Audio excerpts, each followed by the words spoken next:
لا حول ولا قوة إلا بالله العلي العظيم.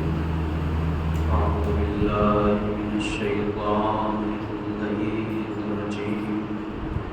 بسم الله الرحمن الرحيم. الحمد لله رب العالمين، والصلاة والسلام والتحية والإكرام على النبي الأمي المكي المدني القرشي الهاشمي الأبدي الرسول المسدد والمحمود الأحمد والمصطفى الأمجد بالقاسم محمد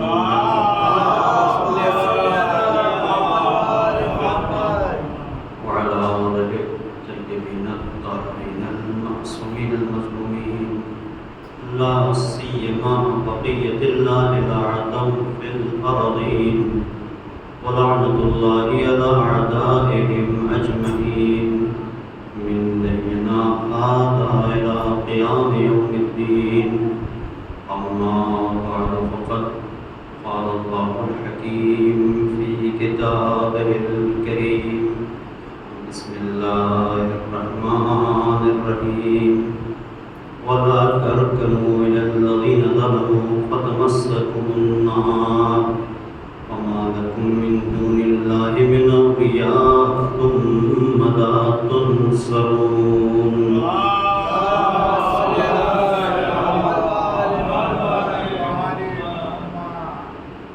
کربلا اور شعور ہدایت کے عنوان کے تحت یہ آئے دوسری مجلس ہے. میں نے کل آپ کی خدمت میں عرض کیا کہ قرآن کریم کی یہ آیت ہمیں ایک وارننگ دے رہی ہے اور یہ بتا رہی ہے کہ کس طریقے سے تمہاری زندگی اسی دنیا میں جہنم بن سکتی ہے. آخرت کا حساب تو بعد میں ہوگا، اور وہ یہ کہ وَلَا تَرْكَنُوا إِلَى الَّذِينَ ظَلَمُوا، ان لوگوں کی طرف جھکاؤ پیدا نہ کرو، ان لوگوں کے لیے دل میں نرمی نہ رکھو، ان لوگوں کو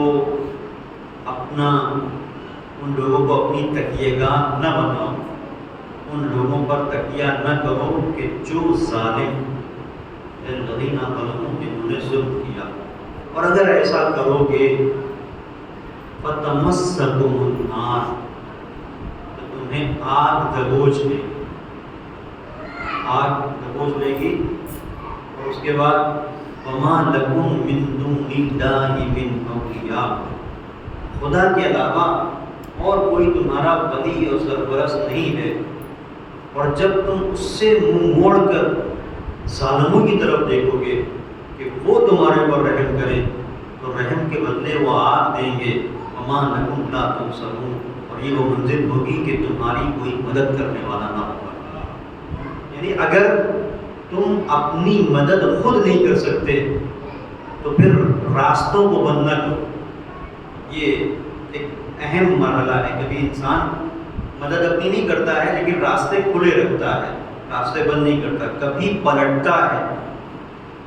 آپ نے دیکھا ہوگا کبھی ایسا ہوتا ہے کہ عام طور پر جب ایک ملک دوسرے ملک پر حملے کرتا ہے، حملہ ہوتا ہے تو پلوں کو خراب کرتے ہیں، پھر ایک جگہ سے دوسری جگہ تک آسانی کے ساتھ منتقل کر دیا جاتا ہے. ساز و سامان مثلا جنگی جو ہے وہ اسلحے یہ ساری چیزیں ویپنس وغیرہ، اب اسے پل کو توڑ دیتے. کیوں پل کو توڑ رہے ہیں؟ تو دشمن کو مارے. یعنی پل کو خراب کرنے کا مطلب یہ ہے کہ ہم دشمن کی کمر توڑ رہے ہیں.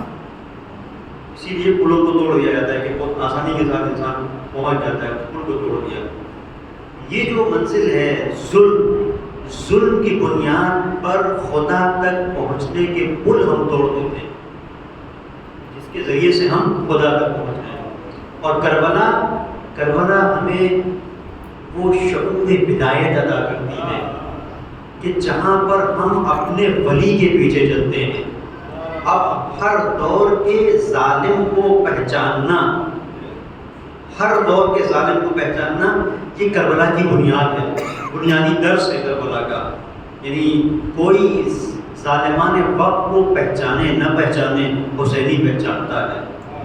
یزیدیت کو کوئی پہچانے نہ پہچانے، حسینی پہچانتا ہے۔ اور صرف یہ نہیں کہ اس حسین کو کہ جس نے کربلا تعمیر کی، نہیں، ہر دور میں حسینی مزاج رکھنے والوں کو حسینی پہچانتے بھی ہیں، ان کا ساتھ بھی دیتے ہیں، ہر دور کے یزید کو للکارتے بھی ہیں، اس کے مقابل کھڑے بھی ہوتے ہیں۔ یہ کہ وہ اس آیت کو دیکھ رہے ہیں، وَلَا تَرْكَنُوا إِلَى الَّذِينَ ظَلَمُوا، وہ لوگ کہ جنہوں نے ظلم کیا ہرگز ان کی طرف جھکاؤ مت رکھنا۔ اور یہ جو شعور ہے کہ جھکتے نہیں، ظالموں کے سامنے جھکتے نہیں، یہ کہاں سے آتا ہے؟ یہی شعور ولایت ہے۔ بغیر شعور کے، بغیر فکر کے ان عبادتوں کا کوئی حاصل نہیں ہے۔ اگر انسان کی وجود کے اندر فکر نہ ہو، اگر شعور نہ ہو، عبادتوں کا مقصد ہی انسان کے وجود کے اندر شعور کو بیدار کرنا ہے، فکر کو بیدار کرنا ہے۔ ایک بار جناب موسیٰ ایک مقام سے گزر رہے تھے، لیکن شعور نہیں ہوتا ہے، کھوکھلی عبادت ہوتی ہے، عبادت میں دم نہیں ہوتا۔ عبادت کے ایک ظاہری ارکان ہیں اور اس کی روح فکر ہے، اس کی روح انسان کی خالص نیت ہے جو فکر و شعور کی بنیاد کے اوپر پیدا ہوتی ہے۔ عبادت کی روح انسان کے وجود کے اندر پیدا ہونے والی تواضع ہے، معرفت ہے، شناخت ہے، جس کے بغیر عبادت لا حاصل ہے۔ اس کا مطلب یہ بھی نہیں ہے کہ پھر عبادت نہ کی جائے، یہ بھی نہیں ہے کہ بے حاصل نہیں، ہم فکر نہیں ہے، شعور نہیں ہے تو چھوڑ دیں عبادت، نہیں، یہ ہے کہ عبادت اس لیے کہ آہستہ آہستہ ہو سکتا ہے چلتے چلتے چلنا سیکھ جاؤ۔ ایک بچہ بار بار گر جا رہا ہے، انگلی پکڑ کے آپ اسے چھوڑ دیں گے کہ نہیں یہ تو چھوڑو، بار بار گر رہا ہے، نہیں۔ جو ماں باپ واقعی محبت رکھتے ہیں، اور اگر ماں باپ اپنے بچے سے محبت کرتے ہیں تو چاہے کتنا بھی گرے بچے کو پکڑتے ضرور ہیں۔ اسکول کالج آپ دیکھ لیں، بار بار فیل ہو رہا ہے لیکن ماں باپ یہ تو نہیں کہتے اتنی بار فیل ہو گیا چھوڑ دو، نہیں۔ جو سمجھدار ماں باپ ہوتے کہتے نہیں ٹیوشن لگاتے، کچھ بھی کہتے نہیں پڑھنا ہے، ہو سکتا ہے پڑھتے پڑھتے پڑھتے پڑھتے پڑھنا سیکھ جائے، تو ہو سکتا ہے عبادت کرتے کرتے کرتے کرتے انسان منزل معرفت پر پہنچ جائے۔ ایک صلوات پڑھیں محمد اور آل محمد۔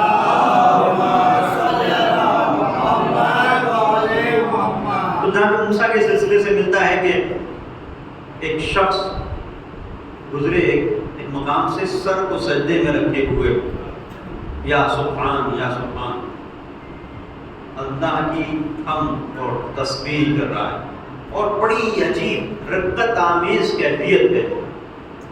موسیٰ نے ہاتھوں کو اٹھایا، پروردگار کی طرف، بندہ کتنے اچھے انداز سے عبادت کر رہا ہے، مالک کتنا اس کے دل کے اندر سوز و گداز ہے، کتنا اس کے وجود کے اندر درد ہے، مالک جو یہ مانگ رہا ہے اسے عطا کر دے۔ جواب آیا موسیٰ اگر اس کی کمر خشک بھی ہو جائے گی میں عطا نہیں کروں گا، کمر خشک بھی ہو جائے گی، اتنا اگر یہ عبادت کرے کہ کمر خشک ہو جائے تب۔ موسیٰ نے کہا پروردگار کی طرح بندہ ہے، مانگ رہا ہے، ہم مانگ تو رہا ہے، تم صرف اس کی یا سبحان کی آوازوں کو سن رہے ہو، لیکن یا سبحان کے دائرے کے اندر اس نے اپنے لیے اپنی ایک الگ دنیا سجائی ہوئی ہے۔ یہ میرے سامنے یا رب یا رب یا سبحان تو ضرور کہہ رہا ہے، یہ ظاہری اس کے الفاظ ہیں، لیکن خود یہ اپنی گوسفندوں کو چرا رہا ہے اور گوسفندوں کو گن رہا ہے کتنی ہیں، اپنی گوسفندوں کو، اپنی بھیڑوں کو، اپنی بکریوں کو، جبکہ وہ سجدے کی حالت میں ہے، اس کا ذہن، اس کا دل کہیں اور ہے۔ اس کا مطلب یہ ہے کہ شعور جو ہے وہ انسان کا بہت ضروری ہے کہ جہاں پر معرفت پیدا ہو کہ کس سے گفتگو کر رہا ہے، جب وہ خدا سے گفتگو تو کر رہا ہے، ذہن کہیں اور ہے۔ تو جس طریقے سے وہ گوسفند چرا رہا ہے اور صحراؤں میں اس کا ذہن ہے، اور چمن میں مثال کے طور پر جہاں گھاس پھوس ہے وہاں پہ وہ اپنے گوسفندوں کو لے کے، کہیں ایسا نہ ہو کہ ہم بھی یا رب تو کہیں اور ہمارا وجود کہیں ہمارے بزنس میں ہو، کہیں کاروبار میں ہو، کہیں مثال کے طور پر دنیا کی جو ایسی چیزیں ہیں انسان کو لبھاتی ہیں ان چیزوں کی طرف ہم مائل ہوں، دنیاوی مسائل میں ہم گرفتار ہوں اور صرف زبان سے کہہ رہے ہوں یا سبحان یا سبحان۔ زبان سے گر کیا توحید کا دعویٰ تو کیا حاصل، زبان سے گر کیا توحید کا دعویٰ تو کیا حاصل، بنایا ہے بت پندار کو اپنا خدا تم نے. بت پندار یعنی جو انسان سوچ رہا ہے، جو اس کے سامنے ہے، تو کبھی انسان خدا خدا تو کہتا ہے لیکن اس کی جو خدائی ہے کبھی وہ اپنی زوجہ کے حوالے کر دیا اس نے. وہ خدائی وہ زوجہ کی رہتی ہے، کبھی خدائی اس کے باس کی رہتی ہے، اس کے بارے میں سوچ رہا ہوتا ہے. کبھی خدائی اس کے بچوں کی رہتی ہے، ان کے بارے میں سوچ رہا ہوتا ہے. کبھی خدائی اس کی دکان کی رہتی ہے، کبھی بزنس رہتا ہے، کبھی جاب ہے، انہی سب چیزوں کے بارے میں سوچتا ہے. تو بنایا ہے بت پندار کو. بت کا مطلب یہ نہیں کہ سامنے ایک بت سجا دیا جائے، یہ ایک مرحلہ ہے بت کا جو سامنے دکھتا ہے. کتنے ایسے بت ہیں جو انسان نے اپنے سینے میں رکھے ہوئے ہیں. تو براہیمی نظر پیدا ہے، یہ علامہ اقبال کا بڑا خوبصورت شعر ہے. براہیمی نظر پیدا بڑی مشکل سے ہوتی ہے، ہوس چھپ چھپ کے سینوں میں بنا دیتی ہے تصویریں. ہوس چھپ چھپ کے سینوں میں. تو براہیمی نظر اگر پیدا ہو جائے تو براہیمی نظر سے انسان بتوں کو توڑتا ہے.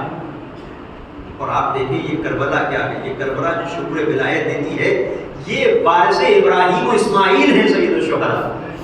اور ہم اس منزل پر آ کر سیکھتے ہیں کہ ہمیں کس طرح سے اپنی زندگی کو ولایت کے سائے میں گزارنا ہے، اس لیے کہ ولایت کے ساتھ ہی ہم عبودیت تک پہنچ سکتے ہیں، بندگی تک پہنچ سکتے ہیں. اور ولایت کا پہلا مرحلہ ہوتا ہے انسان کے وجود کے اندر معرفت کا آنا. معرفت نہ ہو تو کیا ہوتا ہے؟ بہت ہی سادے الفاظ میں، سادہ مثالوں کے ذریعے سے بات کو واضح کرنے کی کوشش کر رہا ہوں. معرفت نہ ہو تو مشکل کیا ہوتی ہے. آپ دیکھیں روایت کہتی ہے جناب موسیٰ نے اپنے پروردگار سے سوال کیا، مالک اس دنیا میں تیرا سب سے برا بندہ کون؟ سب سے برا بندہ کون مجھے بتا. آگے فلاں جگہ پہ چلے جاؤ، ایک علاقے میں، ایک صحرا میں ایک دریا رواں، مفہوم میں روایت عرض کر رہا ہوں، دریا رواں کی صحرا ہوگا، ایک وادی ہوگی، وہاں پر ایک دریا رواں ہے، اچھا علاقہ ہے. وہاں ایک تمہیں جناب وہ بندہ ملے گا جو اچھا بندہ نہیں. اب اچھا بندہ نہیں ہے تو اس کا مطلب کیا ہوگا؟ یہ شعور ولایت، پوری توجہ کیجیے گا. شعور ولایت ہی شعور بندگی ہے. ولایت اگر شعور نہ ہو تو انسان بندگی کا شعور وہی پیدا ہوتا ہے. اسے آپ بندگی کا شعور کیا؟ اچھا بندہ نہیں تو تصور کیا ہے؟ چور و چکا ہوگا، مثال کے طور پر شرابی ہوگا، کبابی ہوگا، گنہگار ہوگا، دنیا کے گناہوں میں ملوث ہوگا. یہی ہے اچھا بندہ نہیں. موسیٰ نے تو نہیں کہا مجھے اچھا بندہ دیکھا، کہا مجھے برا بندہ دیکھا، تو تیرا برا بندہ ہے. فلاں جگہ پہ چلے جاؤ. وہاں پہ پہنچے، دیکھا ایک شخص ہے مسلسل عبادت کر رہا، مسلح بچھا ہوا ہے، مسلسل عبادت. اب موسیٰ سوچتے اس کی عبادت ختم ہو تو اس سے میں بات کروں. وہ ایک سجدہ دوسرا بندہ سجدے پہ سجدہ، کیا ابھی وہی رانگ نمبر کر جاتا ہے. یہ کیا ہو گیا؟ جو وہی آئی جو مجھے بتایا گیا تو یہی نشانی، لیکن یہاں پہ جب پہنچا ہوں اب یہ تو عبادت کر رہا ہے اور یہ برا بندہ کیسے ہو گیا؟ یہی ولایت کا شعور ہے. یہی ولایت کا شعور، یہی کربلا بتاتی ہے کہ وہ کیسے جو کعبے سے چپکے ہوئے تھے، وہ کیسے جو قرآن کی تلاوت کر رہے تھے، وہ کیسے جو بار بار یا رسول اللہ کہہ رہے تھے، وہ اس لیے ہمارے لیے محبوب نہیں ہیں، اس لیے کہ وہ یا رسول اللہ تو کہہ رہے تھے لیکن ان کا یا رسول اللہ کہنا لبیک یا حسین میں تبدیل نہیں ہوا تھا.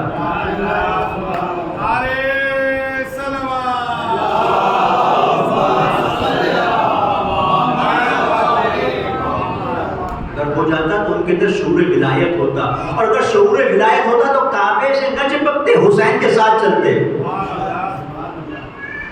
طواف میں نہ الجھے رہتے، حسین کے ساتھ چلتے. اب یہاں پر یہ جناب موسیٰ نے سوال کیا، پروردگار یہ تو عابد بنتا ہے، اس کی عبادت ابھی ختم ہوگی. ہے کہ عبادت انسان اگر کرے گا تو کھانا پینا تو ہے انسان کی ضرورت ہے. انسان کو پروردگار نے مادی جسم عطا کیا، اس کی کچھ ضرورت ہے. اب جب کھانے کا وقت آیا اب اس شخص نے چونکہ عبادت کرتا تھا تو پروردگار کی جانب سے اس کی عبادت کے عوض میں کھانا آیا کرتا تھا پروردگار کی جانب سے. اس کے لیے کوئی مشکل ہی نہیں ہے. کن کہا یکون کی منزل ہے، کوئی بھی کھانا تیار اس کے سامنے، فرشتہ آ کے کھانا رکھ کے چلا جاتا تھا، اپنا کھانا کھا کے پھر عبادت میں مشغول. کسی کی کبھی عبادت کی جزا صرف اس کے روٹی کی قیمت پہ ہوتی ہے، صرف اس کی روٹی کی قیمت پہ ہوتی ہے. وہ عبادت کر رہا ہے، اسے روٹی مل رہی، وہ بھی اس پہ راضی ہے، پکڑ رہے روٹی مل رہی، ختم. اس سے زیادہ چاہیے بھی نہیں. کبھی عبادت کی منزل وہ ہوتی ہے جہاں شعور ولایت ہوتا ہے کہ یہ روٹی بھی لے لے لیکن معرفت دے دے. بھوکے رہیں گے لیکن تیری راہ میں قدم بڑھائیں گے. کبھی عبادت انسان کے وجود کے اندر یہ کیفیت پیدا کرتی ہے، یہ کربلا بن جاتی ہے. اب یہ جو اس کے لیے کھانا آتا تھا ہمیشہ ایک روٹی پسند آتی تھی یا پسند 2 روٹیاں آتی تھیں.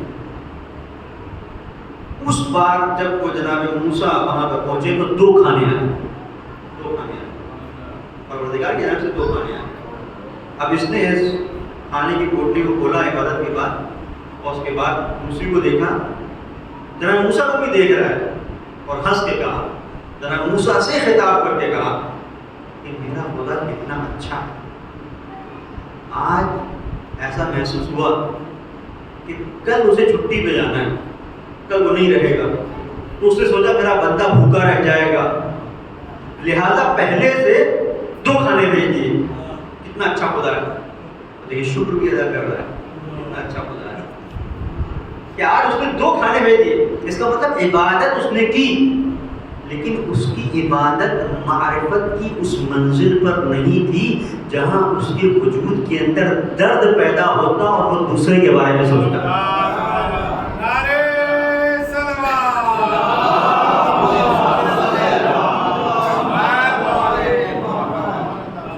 سمجھ گئے؟ اب کچھ کہنے کی ضرورت نہیں ہے، سمجھ گئے کہ کیوں یہ سب سے بڑا بندہ ہے. یہ عبادت تو کرتا ہے اپنے لیے، تو اس کا مطلب یہ ہے کہ وہ عبادت کرنے والا انسان جو ہر وقت مسجد میں رہتا ہے لیکن اپنے بارے میں سوچتا ہے، وہ پروردگار کے نزدیک محبوب نہیں ہے. ہاں، وہ ایک جوان جو دن کی چلچلاتی ہوئی دھوپ میں محنت مزدوری کر رہا ہے لیکن اپنے بارے میں نہیں، اپنے سے زیادہ اپنے گھر والوں کے بارے میں، اپنی قوم کے بارے میں، اپنے سماج اور معاشرے کے بارے میں سوچ رہا ہے. عبادت مختصر کرتا ہے لیکن چونکہ سوچ بڑی ہے، بندہ پروردگار ہے.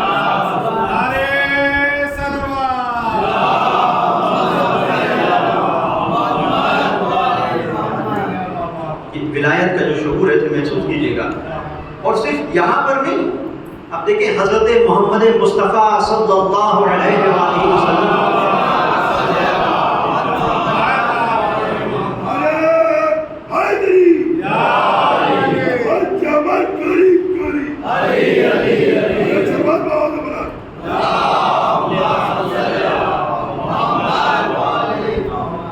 آپ کا دور ہے اور مسجد میں مختلف اصحاب کو عبادت کر رہے ہیں، بہت دیر سے عبادت میں مشغول ہیں. حضرت ختم المرتبہ بھی وہاں موجود ہیں. اس منزل پر ایک جوان آیا، مسجد میں داخل ہوا، آ کر اس نے مختصر سی نماز پڑھی جو واجب نماز تھی. پڑھنے کے بعد پیغمبر کو دیکھا، سلام کیا، نکل گیا. آپس میں اصحاب نے گفتگو کرنا شروع کی، ایسا جوان اسے توفیق عبادت نہیں، یہ عبادت نہیں کر رہا ہے. اتنا اچھا ہوتا ہے کچھ دیر مسجد میں بیٹھ جاتا. اب پیغمبر نے دیکھیں، پیغمبر نے یہاں پر واضح کیا کہ صرف عبادت مطلوب پروردگار نہیں ہے کہ تم کتنی عبادت کر رہے ہو. پیغمبر نے کہا کہ اس نے جتنی اس کے لیے ضروری عبادت تھی اتنی اس نے کی. اب یہ نکلا ہے یا رزق حلال کے لیے یا پھر زندگی کو بدالت میں ایسے ہی گزارنے کے لیے. اگر یوں ہی نکلا ہے اپنی زندگی کو گزارنے کے لیے تو بات ٹھیک ہے، تو مسجد میں رہتا. لیکن اگر یہ رزق حلال کے لیے نکلا ہے تو یاد رکھو کہ یہ عبادت کر رہا ہے، یہ عبادت کر رہا ہے. اور اب یہ حدیث ملاحظہ فرمائیں کہ القاد لعیانہ کالمجاہد فی سبیل اللہ، جو اپنے اہل و عیال کے لیے رزق حلال کے اہتمام کرنے کی غرض سے گھر سے باہر نکلتا ہے، وہ اللہ کی نظر میں مجاہد کی طرح ہے، مجاہد فی سبیل اللہ، اللہ کی راہ میں یہ جہاد کر رہا ہے۔ بڑی منزل ہے۔ اور جہاد کیا ہے آپ دیکھیں، ایک مجاہد جب جہاد کرتا ہے تو ظاہر تلوار کے سب لگتے ہیں، کبھی نیزہ لگتا ہے، زمانہ ترقی یافتہ ہے، آج اگر انسان جہاد کے لیے تو گولی ہے، کتنا خطرناک، بم میزائل جیسا ہے، یہاں پرستے اڑ جاتے ہیں، انسان پتہ نہیں چلتا۔ تو یہ کیسے کہ آج کا جو مجاہد ہے جو سینے پہ گولی کھا رہا ہے، یا کل کا مجاہد جو تلوار کھا رہا ہے، جو نیزے کھا رہا ہے، وہ اور یہ جوان جو اپنے رزق کے لیے نکل رہا ہے، اپنے ذریعے معاش کے لیے نکل رہا ہے، یہ جو اپنی مثال کے طور پر دکان پر جا رہا ہے، یہ جو اپنی جاب پر جا رہا ہے، یہ جو اپنے کاروبار کے لیے نکل رہا ہے، یہ کیسے اس مجاہد کی طرح ہو گیا؟ مجاہد تو خون دے رہا ہے۔ اب یہی مرحلہ ہے اور کرنے کا، یہ بہت خوبصورت دین ہے جسے سید الشہداء نے بچا کے ہمارے حوالے کیا۔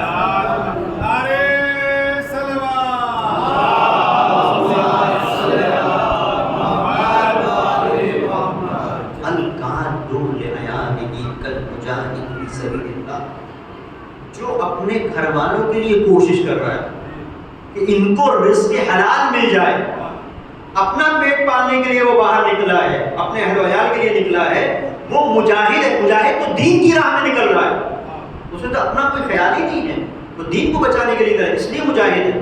اور وہ بھی پھر مجاہد آپ دیکھیں کہ ہر ایک نیکی کے اوپر، آپ روایت کو دیکھیں، روایت کا لب و لہجہ کیا ہے کہ ہر نیکی کے اوپر ایک نیکی ہے، حتی یقتل فی سبیل اللہ، یہاں تک کہ ایک انسان اللہ کی راہ میں شہید ہو جائے، قتل ہو جائے، اب اس کے اوپر کوئی نیکی نہیں۔ اتنا بڑا درجہ ہے مجاہد کا جو اپنی جان دینے کے لیے نکلا ہے، اس پر ذرا سا غور کریں تو پھر سمجھ میں ایک بات آتی ہے کہ یقیناً اس جہاد میں اور زندگی میں رزق حلال کے کمانے میں ایک گہرا رابطہ پایا جاتا ہے۔ آج کی دنیا میں رزق حلال کا کمانا کسی جہاد سے کم نہیں ہے۔ جس طریقے سے وہاں تلوار کا زخم لگتا ہے، یہاں بھی زبان کے زخم اس کی روح پر لگتے ہیں، کہیں تانے دیے جاتے ہیں، کہیں مذاق اڑایا جاتا ہے، کہیں مختلف انداز سے اس کو گھڑکیاں دی جاتی ہیں، کبھی اس طرح سے تذلیل ہوتی ہے، ذلیل کیا جاتا ہے کہ انسان پریشان ہو جاتا ہے، سوچتا ہے چھوڑ دو۔ لیکن جہاں جہاں پر بھی انسان ان تانوں کو برداشت کرتے ہوئے، ذلت کو برداشت کرتے ہوئے یہ چاہے کہ اپنے گھر والوں تک رزق حلال پہنچا دے، تو یقیناً اس کا مرتبہ وہ ہے جو ایک مجاہد کا مرتبہ ہے۔ ایک صلوات پڑھ دے محمد اور آل محمد۔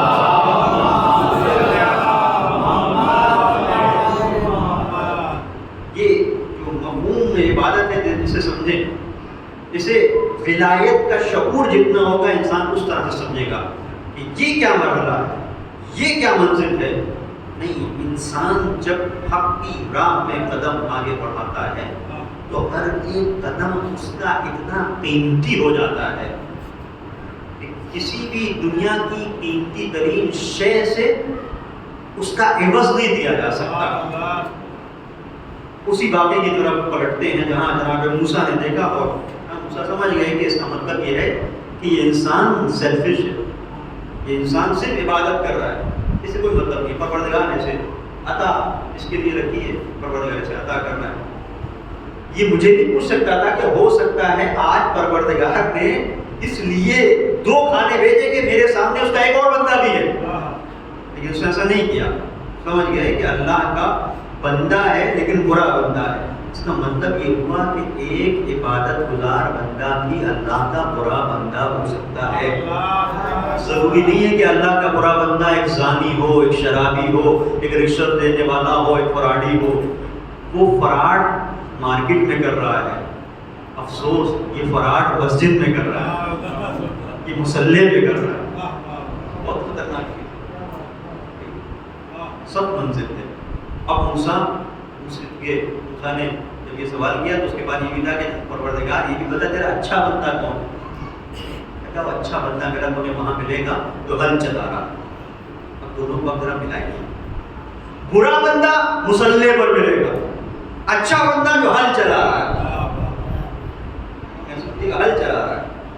ہو سکتا ہے کہ بہت سارے ایسے افراد ہوں کہ جو مسجد میں ہوں، جو مصلے پر ہوں، لیکن چونکہ ان کے وجود کے اندر انہوں نے اپنی خواہشوں کو زیر نہیں کیا،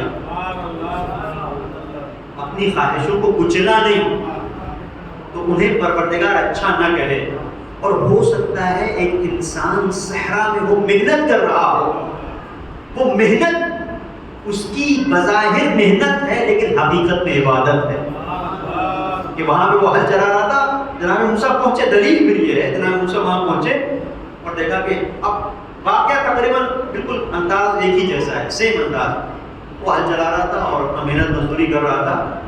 اب یہاں پہ کوئی مسلح نہیں ہے، وہ محنت کر رہا ہے، مزدوری کر اپنا کام کر رہا ہے، اس کے لیے اس کی زوجہ کھانا بیچتی ہے، کوئی توجہ کیجیے، اس کے لیے اس کی زوجہ کھانا بیچتی ہے، یہاں کوئی واسطہ نہیں تھا، فرشتہ کھانا لے کے آتا تھا۔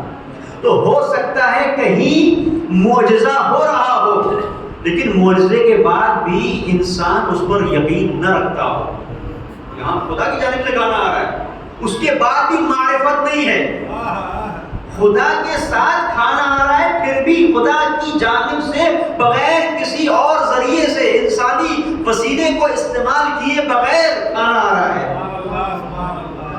اس کے بعد بھی معرفت نہیں ہے۔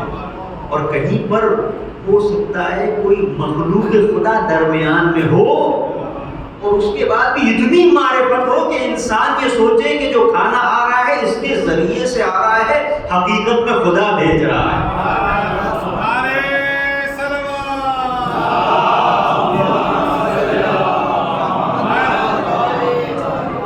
یہاں پہ ایسا ہی ہوتا ہے۔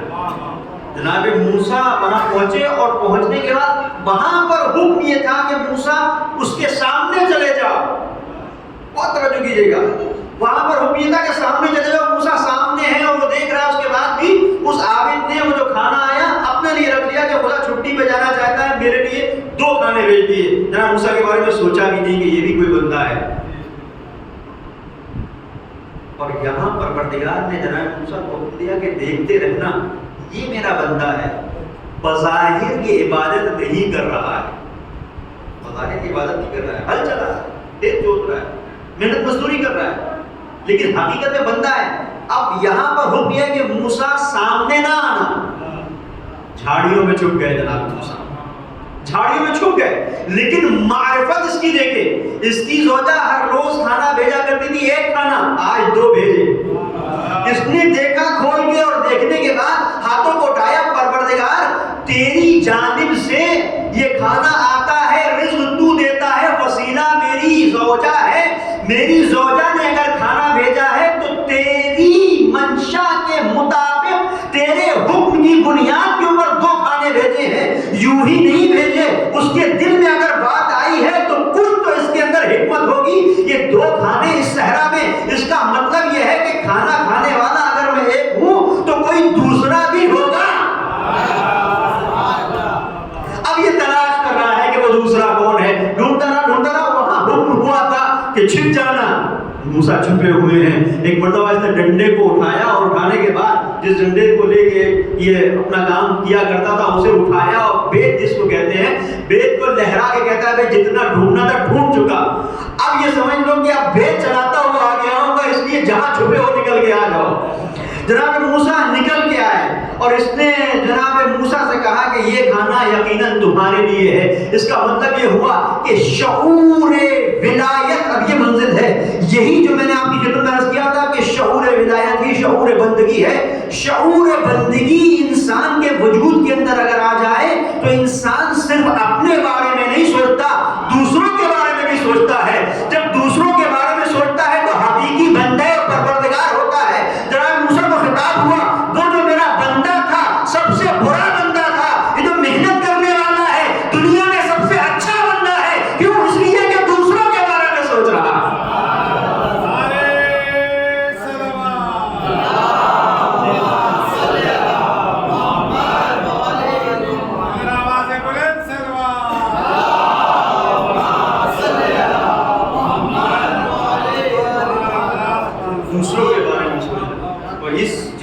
محسوس کریں کتنا واضح فرق ہے دونوں کے درمیان کہ ایک منزل وہ ہے جو صرف اپنے بارے میں. اب آپ دیکھیں کہ کتنا یہ جو عنوان ہے موضوع سے ہٹا نہیں, صرف مثال ہے کہ میں نے بات کو واضح کرنے کی کوشش کی ہے. کربلا اور شعور ولایت, یہ ولایت کا شعور کربلا دیتی ہے, اور کربلا ہمیں بتاتی ہے کہ کس طریقے سے اپنے وجود کو ہٹا کر دوسروں کے بارے میں سوچو. اور اسے اگر آپ کو دیکھنا ہے آپ آئیے دیکھیے, نجف سے کربلا تک کی جو واک ہوتی ہے, مجھے کوئی ایک انسان پکڑ کے بتائیں جو اپنے بارے میں سوچ رہا ہے, اپنے بارے میں سوچ رہا ہے. سب کچھ ہے, سرمایہ ہے, سب کچھ ہے, سارا سرمایہ خرچ کر کے انسان پہنچتا ہے محنت مشقت کے بعد. اس کے بعد بھی وہ یہ نہیں سوچتا کہ مجھے سکون مل جائے, یہ سوچتا ہے کہ یہ جو حسینی زائر آیا ہے اسے سکون پہنچ جائے. لہٰذا کوئی پیر دبا رہا ہے, کوئی کھانا لے کے حاضر ہے. اچھا آپ دیکھیں میڈیکل کی دنیا میں آج یہ بہت بڑا بزنس ہے, یہاں پر کس طریقے سے انسان کو نچوڑ لیا جاتا ہے. آپ اس دنیا میں دیکھ رہے ہیں, کبھی بھی ایسا نہیں ہو سکتا کہ کوئی بغیر فیس کے آپ کو دیکھے. یہی میڈیکل کی ٹیم جب کربلا پہنچتی ہے تو انداز بدل جاتا ہے. یہ جو مرحلہ ہے, یعنی شعور ولایت ہمیں حقیقت عبودیت سے نزدیک کرتا ہے. یہ کربلا ہے جو ہمارے سامنے ہے, اور یہ کتنا خوبصورت انداز ہے شہداء کا, کتنا حسین نظارہ ہے جسے ہم اربعین کے موقع پر ہم کربلا پہ دیکھتے ہیں. اور یہ جو جتنے بھی مفاہیم ہیں, اگر دیکھیں یہ تعلیمات دینی ہیں کہ جہاں پہ دوسرے کے بارے میں انسان کے وجود کے اندر اگر درد ہو, دوسرے کے بارے میں انسان اگر تڑپے, یہ مطلوب پروردگار ہے. آپ اس چیز کو محسوس کیجیے گا کہ یہ جو مفاہیم ہم تک پہنچے ہیں, ایثار, فداکاری, صبر, حلم, یہ سب کس کے ذریعے سے پہنچے ہیں؟ دین کے ذریعے سے پہنچے ہیں. اس دین کو کس نے محفوظ کیا, یہ بہت اہم ہے. اس دین کو کس نے بچایا, وہ بھی کس دور میں, دیکھیں شعور ولایت کس دور میں, اس دور میں جب ختم المرسلین کی مسند پر خلیفۃ المسلمین کے عنوان سے بیٹھنے والی شخصیت کا نام تھا یزید. یہ معمولی مرحلہ نہیں ہے. اور اس پہ غور کیجیے گا کہ 1,24,000 انبیاء, ان کا ماحصل سات پیغمبر, اور ان کی مسند پر جو بیٹھا ہے وہ یزید. اس کا مطلب کیا ہے؟ بہت اس پر غور کیجیے گا. اور یہ ساری دنیا جو اس زمانے میں عالم اسلام کے طور پر جنہیں پہچانا جاتا ہے, یہ سب خلیفہ مان بھی رہے, عبادت بھی کر رہے, نمازیں بھی پڑھ رہے. کوئی آپ دیکھیں جا کر تاریخ میں, ایسا نہیں ہے کہ یہ لوگ بہت ایسے تھے کہ فسق و فجور کرتے ہو. ہاں یزید ضرور تھا, کچھ ایسے لوگ تھے, لیکن زیادہ تر وہ لوگ تھے کہ جو اللہ کی عبادت کیا کرتے تھے. اسی لیے آپ دیکھیں جب سید الشہداء نے مکے کو چھوڑا ہے تو ہجوم تھا. کس بنیاد کے اوپر؟ اس بنیاد کے اوپر کہ یہ آئے تھے اپنے رب سے نزدیک ہونے کے لیے, عبادت کر رہے تھے, لیکن ان کی عبادت کھوکھلی تھی. کیوں؟ اس لیے کہ شعور ولایت نہیں تھا. جب ولایت کا شعور نہیں ہوتا ہے تو 1,24,000 انبیاء کا وارث انسان یزید جیسے شرابی اور کبابی کو سمجھتا ہے. جب ولایت کا شعور نہیں ہوتا تو انسان یہ سمجھتا ہے, اور سب خاموش رہتے ہیں. کوئی بولنے کے لیے کوئی نہیں رہتا, کوئی آواز نہیں دے رہا تھا کہ یہ کیا ہے, یا خاموش تھے, یا اگر بات ہو بھی رہی تھی تو باتوں کی حد تک. تو کربلائی مزاج میں اور دوسروں میں فرق یہ ہے کہ ہم اگر واقعی کربلائی ہیں تو میدان میں نظر آئیں گے, سید الشہداء کی طرح, 72 جانثاروں کی طرح. اور اگر نہیں ہمارا کربلا سے تعلق ہے, آپ مسلمان ہیں, ہو سکتا ہے کہ واٹس ایپ کے گروپس پہ ہم گفتگو کر کے رہ جائیں گے, قوم میں ایسا ہو رہا ہے, ایسا ہو رہا ہے, یہ خرابی ہے, وہ خرابی ہے. ایسے بہت سارے لوگ تھے اس دور میں. 60 ہجری میں کتنے ایسے تو ایک صحابی دوسرے سے ملتا تھا, ارے عجیب ہو گیا, بتاؤ یزید کو خلیفہ بنا دیا گیا, تو یزید جیسا انسان کو خلیفہ ہو گیا، دوسرا بھی کہتا ہاں یہ کیا چل رہا ہے، بڑا عجیب معاملہ ہے، یہ سب عجیب معاملہ ہے، کیا چل رہا ہے، اس سے زیادہ کیا ہوگا، افسوس کا مقام ہے، قیامت بھی نہیں آتی، پتھر بھی نہیں برستے، آگ بھی نہیں برستے، یہ ساری باتیں تھیں، لیکن کسی کے وجود کے اندر اتنا دم نہیں تھا کہ میدان میں آ کے یزید کو للکارتا، یہ صرف حسین کا کام تھا۔ آج بھی جو حسینی مزاج رکھنے والے ہیں وہ ادھر ادھر باتوں کا پتنگڑ بناتے ہوئے نہیں دکھیں گے، خاموشی سے اپنا کام کرتے ہوئے نظر آئیں گے۔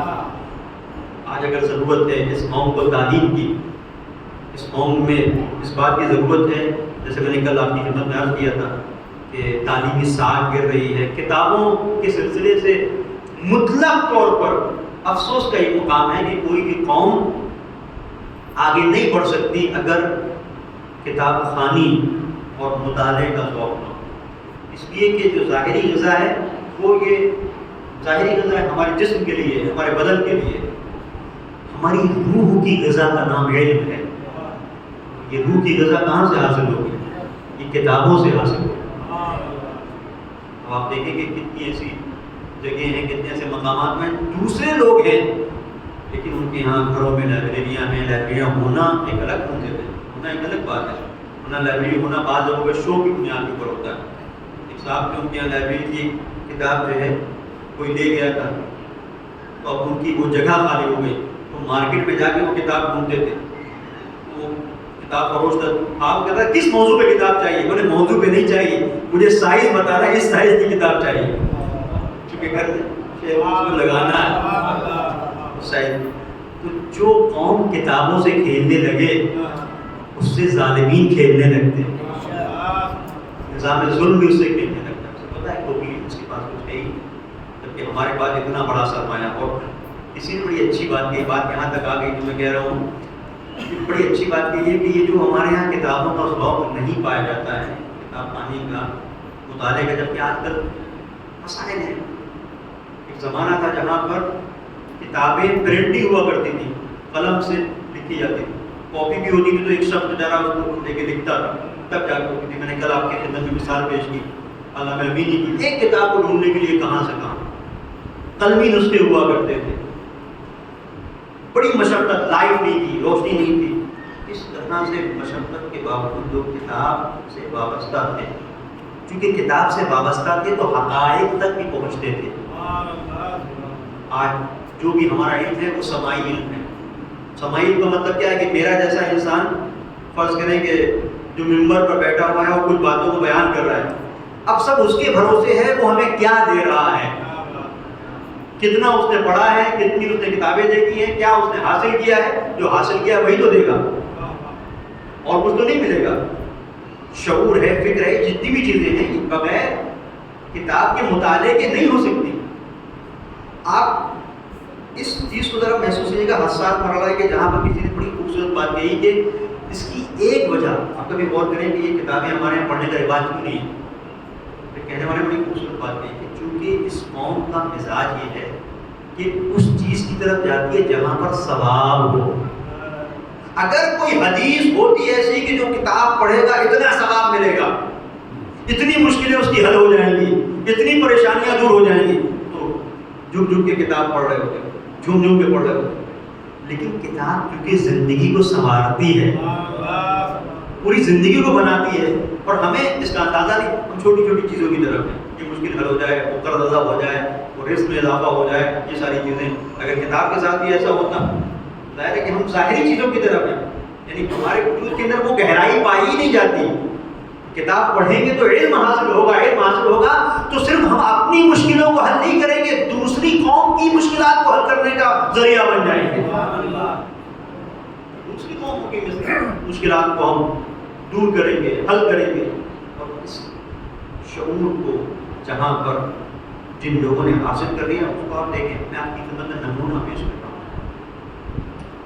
سید الساجدین امام زین العابدین علیہ السلام،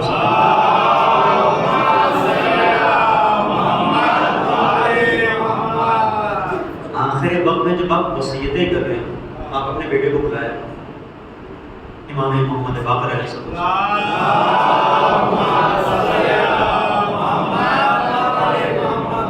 بلانے کے بعد ایک صندوق تھا کہ بیٹا یہ اسرار امامت کو منتقل کیا، اور اس کے بعد یہ صندوق تھا، ایک صندوق کو کہا کہ یہ تمہارے حوالے، یہ میری امانت ہے تمہارے حوالے، یہ تمہارا اسلحہ ہے، اس میں تمہارا اسلحہ۔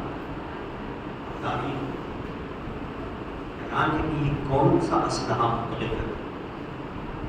کوئی چمکتی ہوئی شمشیر ہوگی، کوئی بہت زبردست شمشیر کے ساتھ ڈھال ہوگی، زبردست کوئی خنجر ہوگا، کچھ تو ہوگا اس کے اندر جو تمہارا اسلحہ ہے۔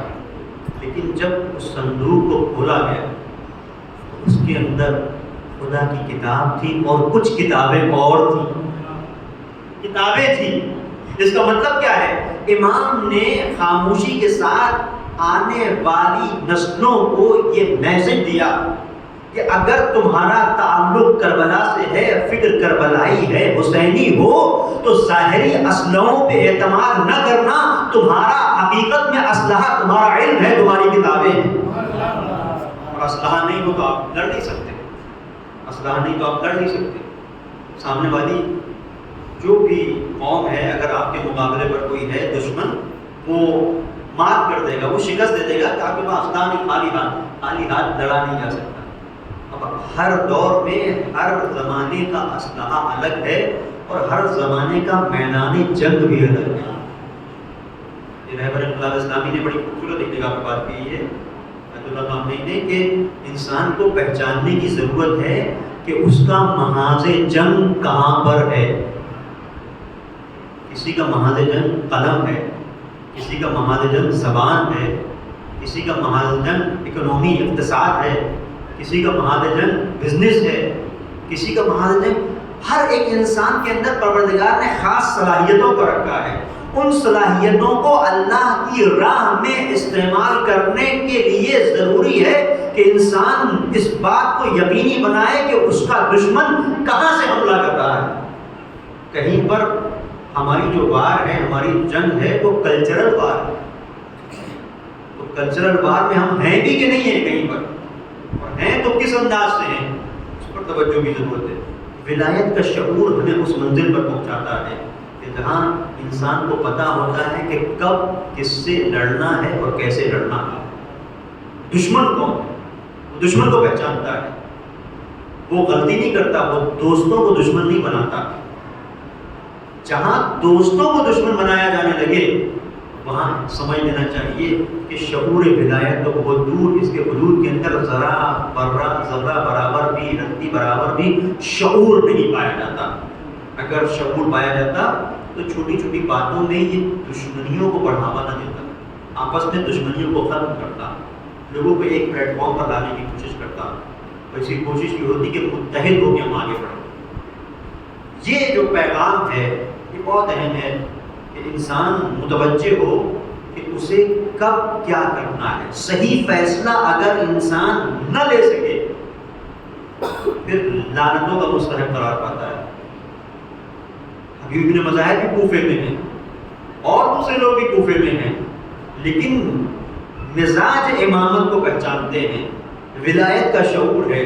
وہ فیصلہ لیا، کوفے میں رہتے ہوئے کربلا پہنچ گیا، تمام تر ناکہ بندیوں کے باوجود بھی اپنے آپ کو کربلا پہنچا دیا۔ اور بہت سارے ایسے لوگ تھے کہ جو کوفے میں تھے لیکن خاموش رہے، نکل سکتے تھے نہیں نکلے، بلکہ صرف نکل سکنے کی بات نہیں ہے بلکہ ساتھ دیا ہے اپنے ساتھ، ہمراہ ہو گئے اور بظاہر مسلمان بھی تھے۔ یہ جو مقام ہے قابل غور ہے، یہ جو کوفیوں پر ہم لعنت بھیجتے ہیں اور کوفیوں کو جو برا کہتے ہیں، اس پر بھی توجہ کی ضرورت ہے۔ جناب زینب سلام اللہ علیہ نے جو خطبہ دیا ہے کوفے میں، یا اہل کوفہ یا اہل القتل والخلد والغدر، اے دھوکے بازوں، اے مکاروں، یہ کوفیوں سے جو خطاب ہے یہ صرف کوفیوں سے نہیں ہے کہ کوفہ ایک باؤنڈری ہے، ایک دائرہ ہے، ایک جغرافیہ ہے۔ ہو سکتا ہے ایک انسان کوفے میں نہ ہو اور کوفی ہو، کوفہ ایک مزاج کا نام ہے، کوفہ ایک کلچر کا نام ہے۔ دیکھنے کی ضرورت ہے کہ ہمارے یہاں کوفی کلچر تو رائج نہیں ہو رہا ہے، جہاں ظاہر کچھ ہوتا ہے باطن میں کچھ ہوتا ہے، کہتے کچھ ہیں کرتے کچھ۔ اگر یہ ہے تو اس کا مطلب شعور ولایت ہے۔ بس اب میں زحمت کو ختم کر رہا ہوں کہ جو ایام ہیں وہ ایام ہیں کہ جن میں جہاں شہادت ہے جناب کریم اہل بیت امام حسن مصطفیٰ علیہ السلام کی، وہیں پر غیرت پیغمبر جیسا ایک بڑا غم بھی ہے جس سے ساری دنیا متاثر ہوئی۔ سب کے لیے پیغمبر کا فراق بہت سخت تھا، لیکن فاطمہ کے لیے سب سے زیادہ سخت، اس لیے کہ فاطمہ سے بہت محبت کرتے تھے پیغمبر، اور پیغمبر کو بہت چاہتی تھی فاطمہ۔ فاطمہ جب آتی تھی پیغمبر کھڑے ہو جاتے تھے، فاطمہ کے ہاتھوں کا بوسہ لیتے تھے، پیشانی کا بوسہ۔ جب پیغمبر کہیں جاتے تھے سب سے رخصت ہونے کے بعد سب سے آخر میں جس دروازے پر آتے تھے وہ در فاطمہ۔ جب کہیں باہر سے سفر کی حالت سے آتے تھے واپس پلٹتے تھے، سب سے پہلے جس دروازے پر آ کر سلام کرتے تھے وہ فاطمہ کا۔ کتنا چاہتے تھے لوگ، سوچتے کہ کتنے سب دن ہیں جو حضرت صدیقہ طاہرہ پر گزر رہے ہیں بابا کی وفات کے بعد۔ کتنا بڑا غم تھا یہ اب نہیں سمجھ سکتے۔ فاطمہ کا مرثیہ بتاتا ہے، صبت علیہ مصائب النہا صبت علیہ مسرنا لیا بابا آپ کے بعد اتنی مصیبتیں پڑی کہ اگر تاریک راتوں پر پڑتی تو روشن دن میں تبدیل ہو جاتی۔ بہت چاہتے تھے پیغمبر اپنی بیٹی کو، فاطمہ کی بہت محبت کرتی تھی۔ یہی وجہ ہے کہ 5 علماء نے بیان کیا آخر وقت میں 2 طرح سے روایت کہتی ہے، آخر وقت میں حضرت پیغمبر کا سر مولائے کائنات کے زانوں پر تھا۔ ایک روایت یہ کہتی ہے کہ نہیں، باپ کا سر بیٹی کے زانوں پر تھا۔ اگر یہ صحیح ہو کہ باپ کا سر بیٹی کے زانوں پر ہو تو میں ہاتھ چھوڑ کے کہوں گا فاطمہ آخر وقت میں آپ کا چاہنے والا باپ آپ سے رخصت ہو رہا ہے، آپ کے زانوں پر آپ کے باپ کا سر ہے۔ یہ بیوی یہ بڑی سخت منزل ہے، لیکن اتنی سخت نہیں جتنی سکینہ پر سخت گزری، اس لیے کہ جب سکینہ پہنچی ہے تو بے سر لاش ہے۔ انسان کسی بھی انسان کو پہچانتا ہے، اس کے کپڑوں سے پہچانتا ہے، اس کے سر سے پہچانتا ہے۔ آئیے بیوی اپنی پوتی کو دیکھیے کہ سکینہ تلاش کرتے کرتے مقتل میں کہاں تک پہنچی، اپنے باپ کے جنازے پر پہنچ گئی۔ اے بیوی جب آپ کے باپ رخصت ہو رہے تھے سر آپ کے زانوں پہ تھا، ایسا تو نہیں تھا کہ کوئی زخم لگا ہو، پیشانی پہ زخم ہو، سینے پہ زخم ہو، کہیں ایسا تو نہیں تھا کہ بدن تیروں سے چھلنی ہو۔ آئیے سکینہ کو دیکھیے کہ جہاں پر بے سر لاش ہے وہ بھی ایسی لاش ہے کہ کہیں تیروں سے چھلنی بدن ہے، کہیں نیزوں کے نشان ہیں۔ ارے سکینہ اپنے بابا کی لاش پر بیٹھے ہوئے آواز دے رہی ہے، بابا ارے آپ کے بعد خیام میں آگ لگ گئی بابا، سکینہ کے تماچے مارے گئے، درے لگائے گئے۔ ہاں عزیزوں بڑا سخت غم ہے سیدہ کبریٰ کے لیے، فاطمہ زہرا کے لیے۔ جب مولا کائنات نے حضرت محمد مصطفیٰ کو غسل دیا ہے تو عزیزوں بس آخری چند جملے میں سہمت کو ختم کر دیا۔ یہ ایام نہ ہوتے اور یہ کیفیت نہ ہوتی کہ ابھی بیٹی اپنے باپ سے جدا ہوئی ہے، چند دن گزرے ہیں تو میں مسائب کا یہ رخ اختیار نہ کرتا، لیکن اس بیٹی کو پرسہ دینا ہے جو ہر منزل پر اپنے بابا کو یاد کرتی رہی، جو بہت محبت کرتی تھی۔ مولا کائنات نے جب غسل دیا ہے حضرت محمد مصطفیٰ کو تو جس پیراہن میں غسل دیا، غسل دینے کے بعد اس پیراہن کو چھپا دیا، چھپا کے کہیں رکھ دیا۔ کیوں؟ اس لیے کہ فاطمہ کی نظر نہ پڑ جائے۔ ہم نے بھی دیکھا ہے آج کے زمانے میں بیٹیاں اگر اپنے باپ کو کھو دیتی ہیں تو باپ سے وابستہ اگر کوئی چیز ہوتی ہے ان کے سامنے آ جاتی ہے، کوئی لباس ہو، باپ کا کوئی کپڑا ہو، کوئی گھڑی ہو، انگوٹھی ہو، سامنے آتی ہے، بچی دیکھتی ہے، اس کو اپنے بابا کی یاد آ جاتی ہے۔ کوئی انگوٹھی اپنے سینے سے لگا کے روتی ہے، بابا تم چلے گئے میں یتیم ہو گئی، کوئی گھڑی کو لے کے روتی ہے، گریا کرتی ہے۔ یہ آج کل کا کا زمانہ ہے، کوئی کپڑوں کو دیکھ کے روتی ہے، کسی بھی ایسی چیز سے جس سے یاد تک منتقل ہو جائے، جس سے یاد آ جائے کہ بابا، میرا بابا کیسا تھا۔ عزیزوں، بچیاں اپنے بابا کو تصور میں یاد کر کر کے روتی ہیں۔ یہ منزل تھی، حضرت مولا کائنات نے خواب اہتمام کیا کہ یہ پیراہن جس میں میں نے غسل دیا ہے اگر فاطمہ کے سامنے آ گیا تو جو فاطمہ دن بھر روتی ہے، رات بھر روتی ہے، اس کے گریے کا عالم کیا ہوگا، اس لیے چھپا دیا تھا۔ لیکن ایک منزل وہ آئی، حضرت صدیقہ کبریٰ نے علی سے کہا، علی مجھے اپنے بابا کی بہت یاد آ رہی ہے، علی وہ پیراہن مجھے لا کے دے دو جس میں تم نے میرے بابا کو غسل دیا تھا۔ علی خاموش ہو گئے، کچھ کہہ نہ سکے۔ علی کو پتا تھا منزل کیا ہوگی، اب مجھے نہیں پتا لیکن تاریخ نے نقل کیا علی نے لباس تو لا کے دے دیا، لیکن کس طرح سے لرزتے ہوئے قدموں کے ساتھ، کپکپاتے ہوئے ہاتھوں کے ساتھ لباس فاطمہ کے حوالے کیا ہوگا۔ اب ہوا کیا، فاطمہ نے لباس پیغمبر کو دیکھا، ارے فاطمہ پیغمبر کی خوشبو کو محسوس کیا، اپنے کلیجے سے لگا لیا، کبھی بوسہ دیتی ہیں، کبھی پیشانی پہ لگاتی ہیں۔ اب مقتل نے لکھا فخشی علیہا، فاطمہ کو غش آ گیا، علی کو اسی کا ڈر تھا۔ میں کہوں گا بی بی صرف لباس دیکھا تو غش آ گیا، اور اس لباس پہ خون کے دھبے تو نہ تھے، تیروں کے نشان تو نہ تھے۔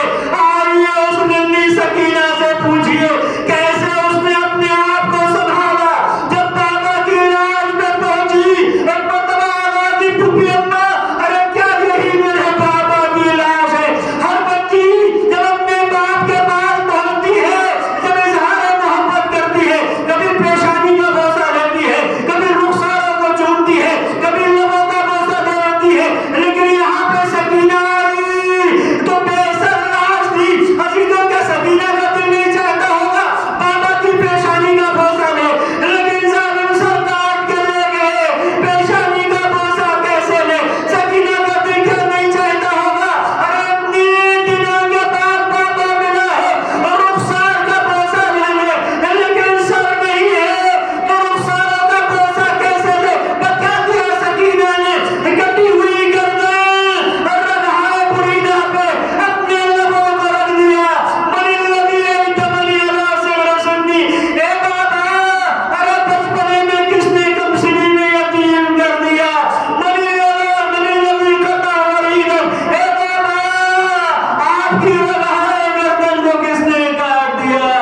اے میرے اچھے بابا، سکینہ آئی ہے، کیا ہوش میں نہ لوگے؟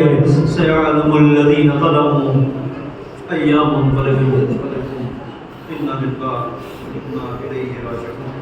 پروردگار واسطہ محمد والے محمد کا ہماری مختصر سی عطا کو اپنی بارگاہ میں قبول فرما۔ پھر ہمارے تجھے واسطہ محمد والے محمد کا متممین اعضاء، منتظمین اور تمام افراد جنہوں نے اس مسجد اللہ کے رشتے میں، اس مجلس اللہ کے انعقاد میں کسی بھی طرح سے حصہ لیا، ہمارے ان سب کی توفیقات میں اضافہ فرما۔ پھر ہمارے تجھے واسطہ محمد والے محمد کا ہم نے جو بھی حج و زیارت کے مشتاق ہیں، توفیق حج و زیارت نصیب فرما، ان سب کو شعور بندگی، شعور حسینیت عنایت فرما۔ پھر ہمارے تجھے واسطہ محمد والے محمد کا ہم میں سے جو بھی مقبوض ہیں ان کو قرض سے سبکدوشی عنایت فرما۔ اور دیارہ واسطہ محمد والے محمد کا جہاں جہاں پیشیان حیدر کرار میں ان کی جان، مال، عزت اور آپ کی حفاظت فرما۔ مراجع کرام، علماء اعظام کا سایہ ہمارے سروں پر قائم و دائم رکھ۔ امام زمانہ کے ظہور میں تعجیل فرما، ہمیں ان کے اعوان انصار میں شمار فرما۔ ربنا تقبل منا انک انت السمیع العلیم۔